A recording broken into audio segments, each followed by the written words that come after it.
오늘은 2020년도 성탄 감사 주일입니다. 올해는 코로나19로 인하여 많은 사람들의 마음이 우울하고 또 마음이 어두운 가운데 있습니다.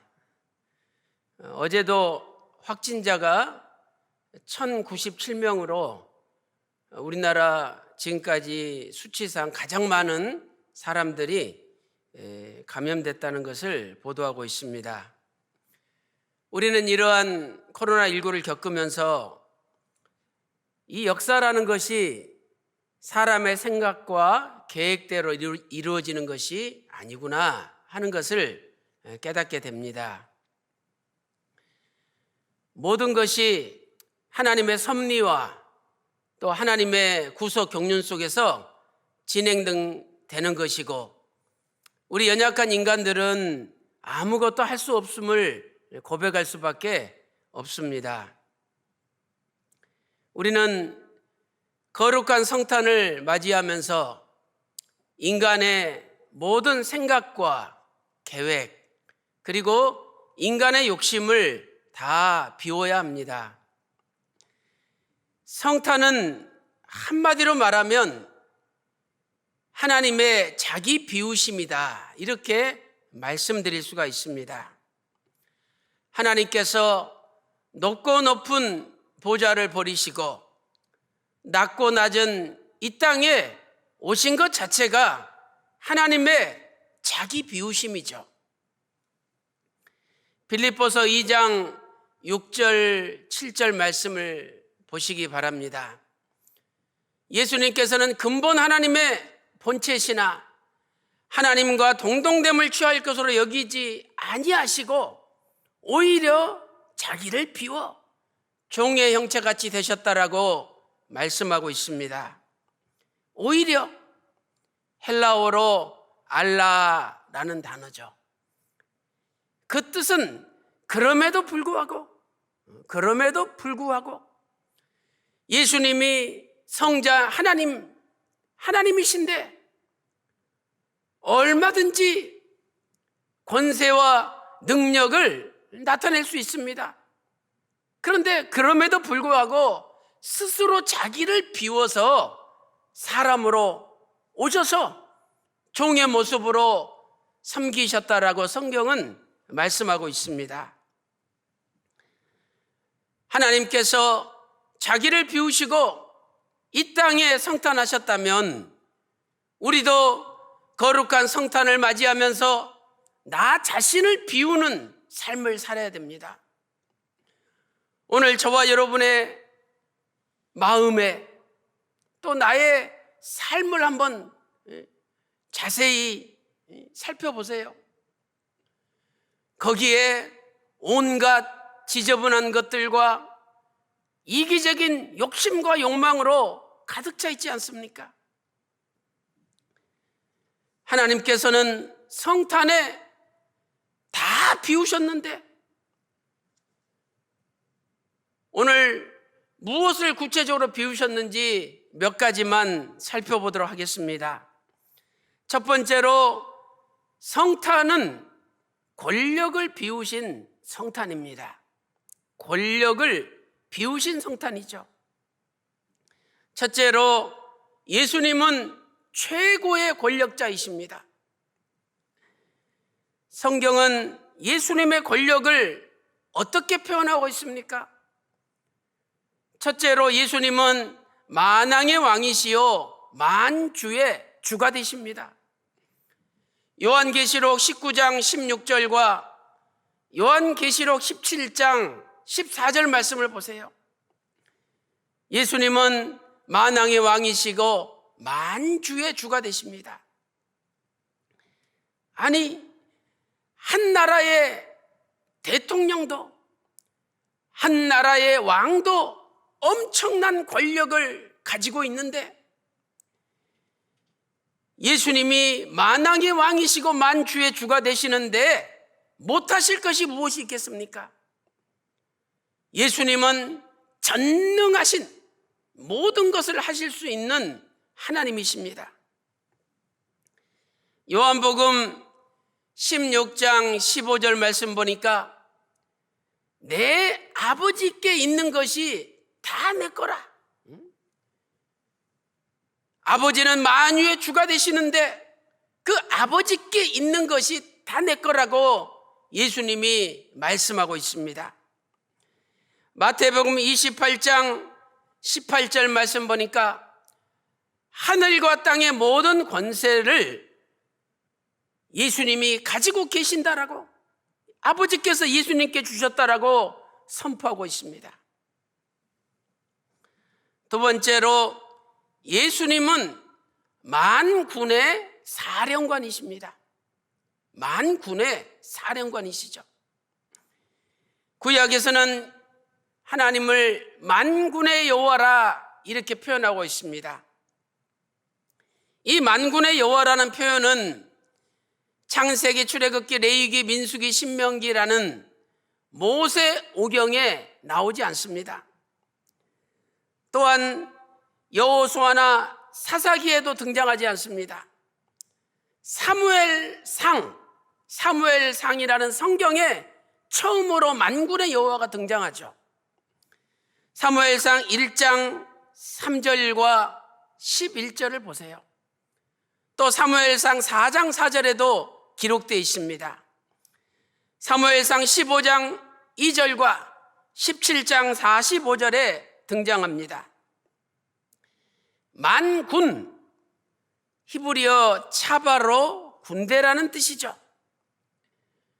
만군의 여호와는 전 세계와 우주의 군대, 보이는 것이나 보이지 않는 모든 군대를 망라하여 모든 군대의 사령관, 최고 우두머리가 하나님이심을 말씀하는 것입니다. 사무엘상 17장 45절 말씀 보니까 만군의 여호와는 이스라엘 군대의 하나님이다 이렇게 말씀하고 있죠. 미국 군대가 세계 최고의 군대 아닙니까? 미국 군대의 총사령관이 미국 대통령입니다. 그러나 하늘의 군대, 천군 천사로 구성된 하나님의 군대와 비교하면 아무것도 아닙니다. 지구상에 돌아다니는 먼지에 불과한 것입니다. 예수님께서 겟세마네 동산에서 만인간의 죄를 걸머지시고 대신 기도하시고 땀방울이 핏방울이 되도록 기도하셨습니다. 이제 기도 끝나고 가룟 유다가 앞장서서 로마 군인들을 데리고 예수님을 잡으러 왔습니다. 베드로가 칼을 들어서 대제사장 말고의 귀를 잘랐습니다. 이때 예수님께서 누가복음 22장 51절에서 이것까지 참으라 말씀하셨습니다. 마태복음 26장 53절 말씀 보니까 내가 내 아버지께 구하기만 하면 12영보다 더 많은 천군 천사를 동원할 수 있다라고 말씀하셨죠. 여기 영, 헬라어 레기온이라는 단어죠. 영은 6,000명의 보병과 120명의 기병으로 구성되어 있습니다. 그렇다면 12영이라고 하면은 72,000명의 보병, 1,440명의 기병으로 이루어진 거대한 군대입니다. 그런데 예수님께서 원하기만 하시면 12영보다 더 엄청나게 많은 군대를 동원할 수 있다는 거죠. 12영은 이 땅의 군대지만 하나님께서는 시공간을 초월해서 일할 수 있는 하늘의 군대를 동원할 수 있다라고 말씀하신 겁니다. 얼마나 예수님의 권력이, 예수님의 군사력이 막강합니까? 그러나 예수님은 하나님의 뜻이 아니시기에 참으셨던 겁니다. 두 번째, 일대지 두 번째로 예수님은 최고의 권력을 버리시고 종으로 오셨습니다. 빌립보서 2장 7절 말씀 보니까 오히려 자기를 비어 종의 형체를 가지셨고, 대통령의 권력이 막강하죠. 만약에 대통령이 자신의 권력을 다 버리고 서울역 앞에 지게꾼이 되어서 사람들 앞에 굽신굽신거리면서 아유 알겠습니다, 이거 이쪽으로 옮겨드리죠, 이렇게 낮아졌을 때 우리가 상상이나 할 수 있습니까? 어떤 대통령이 자신의 권력을 버리고 그렇게 할 수 있겠습니까? 그런데 예수님은 만왕의 왕, 만주의 주가 되시고 전 우주 최고 군대의 사령관이신데 그분이 자신의 모든 권력을 다 비우시고 서울역 앞에 지게꾼보다 못한 비천한 종으로 이 땅에 오셨다는 겁니다. 빌립보서 2장 7절 말씀 보니까 종의 형체를 가지셨죠. 이 형체라는 단어는 헬라어로 모르페라는 단어입니다. 모르페. 이 단어가 빌립보서 2장 6절에는 본체라는 단어로 번역이 되고 있지 않습니까? 본체. 예수님은 겉으로만, 겉모양으로만 종의 형체를 가지신 게 아니었습니다. 예수님은 하나님이신데 본질적으로 완전한 인성을 취하시고 완전한 사람으로, 종으로 이 땅에 낮아지셨다는 말씀입니다. 우리는 뭐 겸손한 척하고 낮아지는 척하죠. 그냥 두 손을 비비고 네 알겠습니다, 그렇게 하죠. 그러면서 속으로는 뭐라 그럽니까? 너 이 새끼 두고 보자. 그 겉만 종의 형체를 취하신 거예요. 예수님은 본질적으로 완전한 인성을 취하시고 완전한 하나님으로 완전한 인성을 취하시고 이 땅에 오신 겁니다. 얼마나 불쌍합니까? 예수님의 육신의 아버지가 목수 요셉이죠. 그러니 집이 가난하기 짝이 없고 권력이라는 것은 쥐꼬리만한 권력도 없었습니다. 아버지 요셉이 야 앞집 가서 대문 좀 뜯어와라, 아멘 그러시고 대문 뜯어옵니다. 야 저 옆집 가서 대패질 좀 하고 와라, 아멘 하고 또 가서 대패질합니다. 저 뒷집 가서 뒷문 좀 달아주고 오거라, 아멘 하고 가서 또 달아줍니다. 그 사람들이 가만히 있습니까?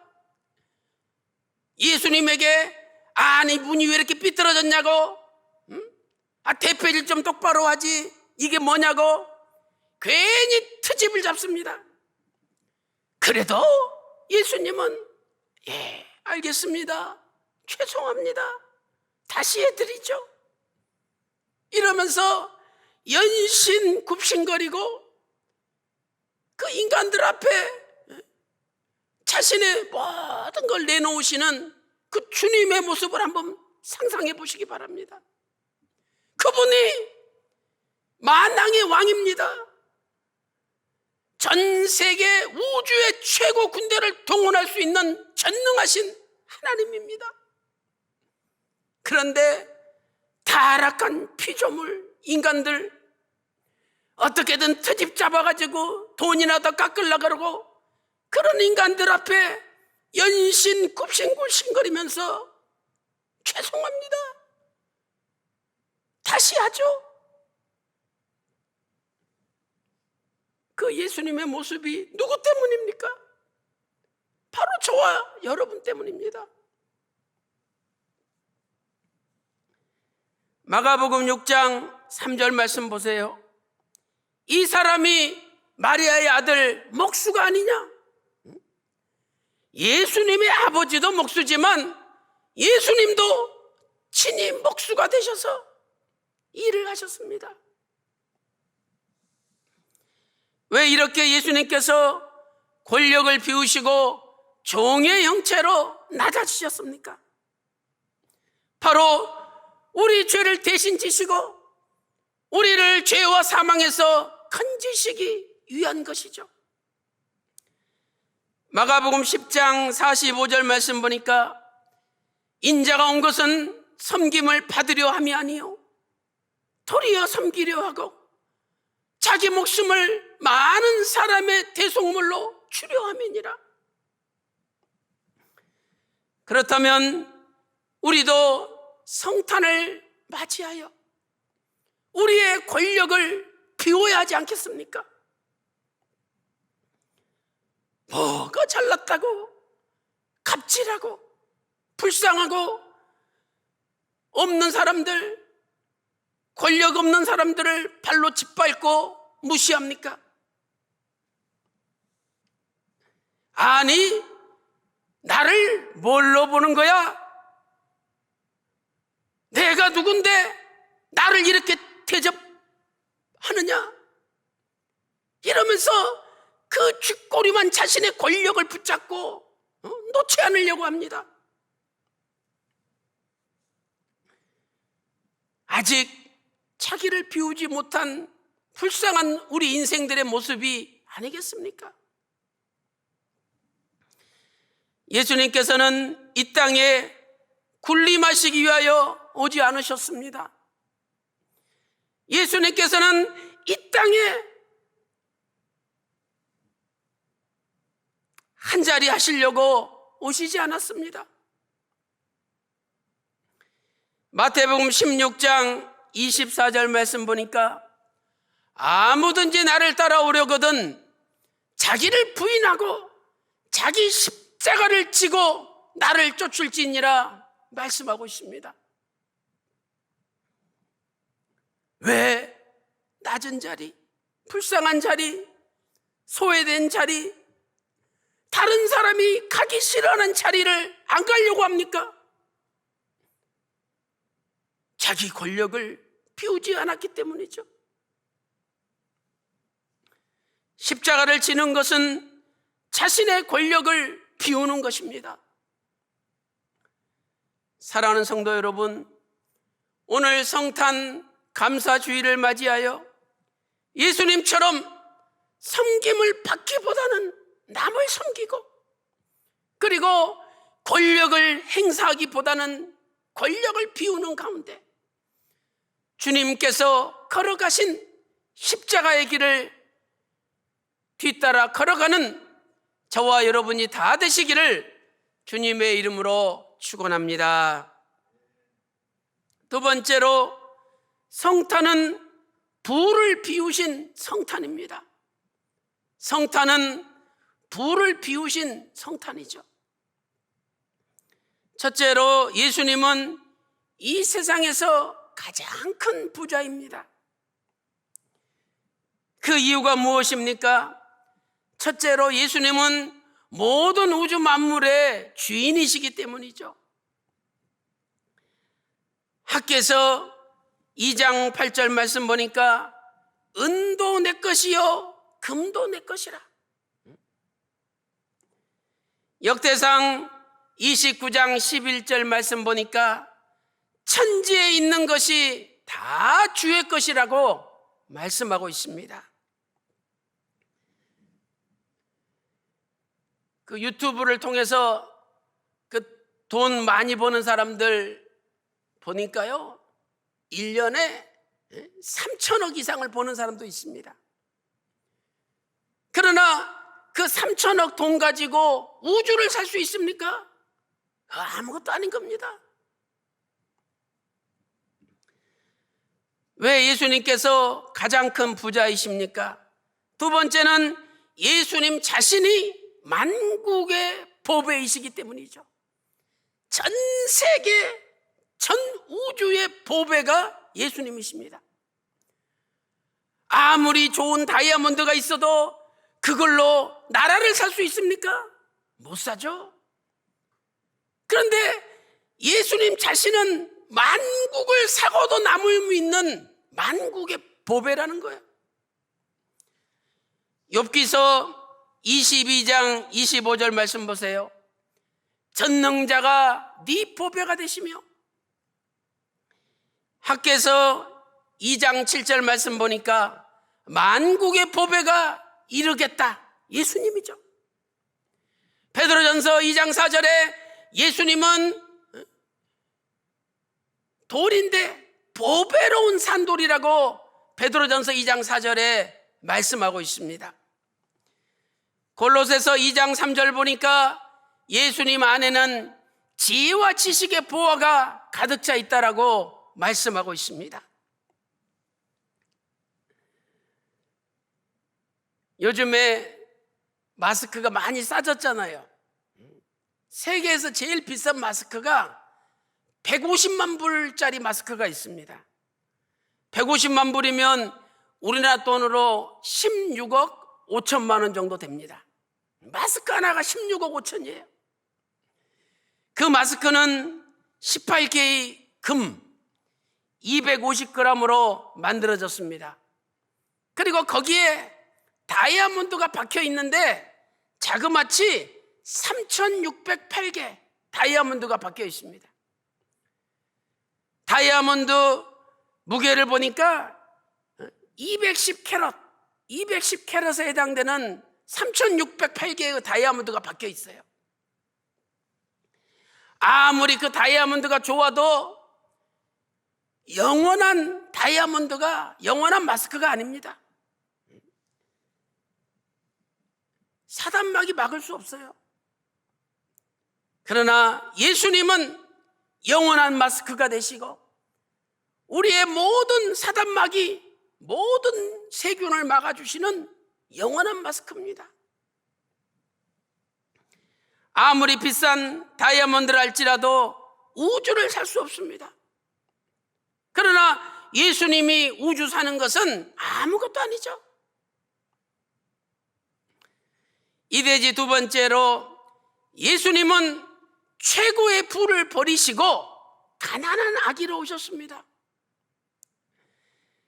예수님이 왕의 아들로 왕자로 왕궁에서 태어났다면, 예수님께서 대제사장의 아들로 고대 광실에서 태어났다면 사람들이 알아줬겠죠.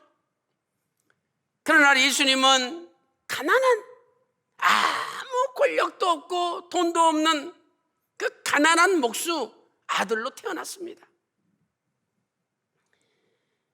그것도 궁궐이나 고대 광실이 아니라 짐승들의 밥통인 구유에서 태어나셨던 거죠. 똥 냄새가, 짐승의 냄새가 물씬 풍기는 우리간의 구유에서 태어나셨습니다.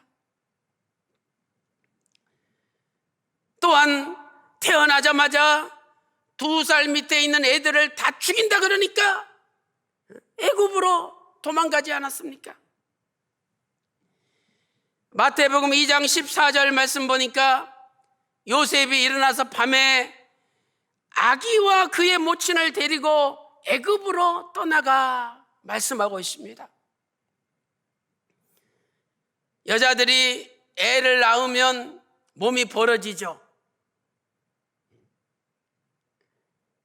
태어나자마자 우리나라 산모들처럼 미역국도 먹지 못했습니다.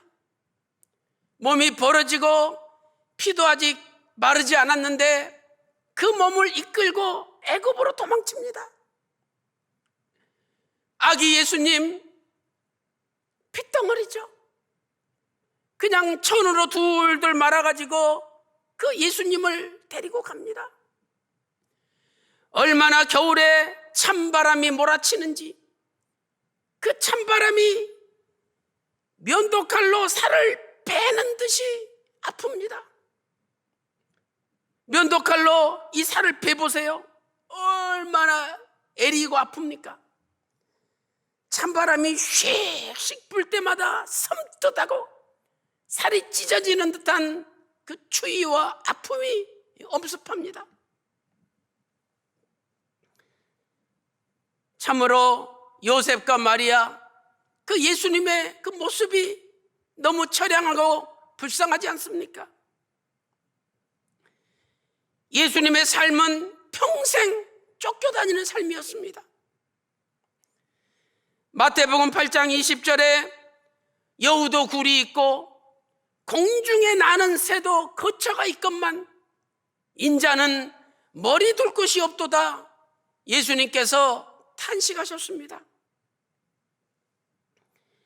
왜 예수님께서 가난하게, 최고의 부자인 예수님께서 가난하게 이 땅에 오셨습니까? 그것은 우리를 부자 만드시기 위하여 그렇게 오신 겁니다. 우리가 세상의 부자가 되는 것도 좋겠지만, 그러나 하나님은 우리를 믿음의 부자로 만드시기 위하여 하나님 나라를 상속받는 하나님 나라의 부자로 만드시기 위하여 이 땅에 오신 것입니다. 고린도후서 8장 9절 말씀 보세요. 우리 주 예수 그리스도의 은혜를 너희가 알거니와 부요하신 자로서 너희를 위하여 가난하게 되심은, 너희를 위하여 가난하게 되심은 그의 가난함을 인하여 너희로 부요케 하려 하심이라 말씀하고 있습니다. 우리가 예수님 믿으면 큰 부자가 됩니다. 믿음의 부자가 되고 하나님 나라를 상속받는 부자가 됩니다. 대기업의 상속자가 된다, 다 부러워하죠. 그것은 다 썩어질 거, 없어질 거예요. 대기업의 상속자는 안 죽습니까? 대기업의 총수는 안 죽습니까? 죽을 때 다 놓고 갑니다. 그러나 우리가 받은 믿음, 우리가 받은 말씀, 우리가 받은 하나님 나라의 상속권은 없어지지 않습니다. 야고보서 2장 5절 말씀 보세요. 하나님께서 세상에 대해서는 가난한 자들을 택하사 믿음에 부요하게 하시고 또 자기를 사랑하는 자들에게 약속하신 나라를 유업으로 받게 하시느니라. 얼마나 좋습니까? 약속하신 나라를 우리가 유업으로 받는다는 거예요. 그리고 예수님 믿음으로 부유하게 부자가 되게 해주신다는 겁니다. 그냥 손에다가 돈 몇백만 원 쥐어주면 그냥 좋아가지고 난리죠. 그것도 없어질 겁니다. 그러나 우리가 받은 믿음, 우리가 받은 말씀, 하나님 나라의 상속권은 없어지지 않아요. 그걸 지금 이미 손에 쥐고 소유하고 있는데 왜 그것을 깨닫지 못합니까?